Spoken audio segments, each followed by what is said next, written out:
আসসালামু আলাইকুম। আজকে চলে যাইতেছি আমরা ক্ষেত খামারে কাজ করার জন্য।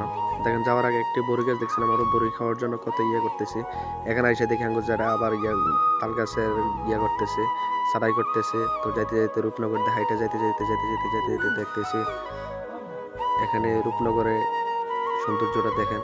তো যাইতে দেখি যে নামাজের জায়গাটা কত অপরিষ্কার হয়ে গেছে দেখেন। তো আবার হাঁটতেছি। এখানে আইসা বললাম বন্ধুর একটা নার্সারি আছে, বন্ধুর নার্সারির কাছে দেখতেছি বন্ধুর গাড়িটা দেখতেছি। তারপরে আরেকটা জিনিস দেখলাম, কি দেখেন আপনারা, আমার ক্ষেতের লাউ আমার বন্ধুর গাড়িতে। হা কি মজার বিষয়। দেখেন আমার বন্ধুর নার্সারিতে কত সুন্দর সুন্দর ফুল ফুটে আছে দেখেন। তো এখন আবার হাঁটতে চলে যেতেছি গন্তব্যে আমাদের গন্তব্যে কাজ হচ্ছে যে আমরা এখানে কিছু চারা লাগাইতে আসছিলাম। তো এখানে আমি আসছি, আমার ভাই আসছে, আমার বাগিনা আসছে। তো দেখেন যে বেগুন গাছগুলো লাগাইছিলাম, এটা পাখি খাইয়ে কি করছে। এ তো দেখেন পাখির অবস্থাগুলো একবারে, বেগুন অবস্থাগুলো একবারে খারাপ করে ফেলছে পাখি। তো সবগুলো বেগুনের একই অবস্থা। তো এগুলা খাওয়ার মতন না।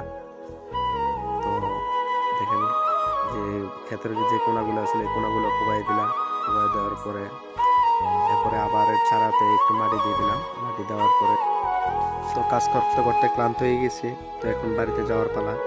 তো হঠাৎ করে দেখি যে আমাদের ক্ষেতে কতগুলো ছাগল আছে, বাঘিনী এগুলো নিয়ে দুষ্টামি করতেছে। তো দেখেন এই যে আমাদের যে জায়গাগুলো আছে, যে জমিগুলো আমাদের ধান চাষ করি, এই পুরাটার জমি দেখেন কত বড়।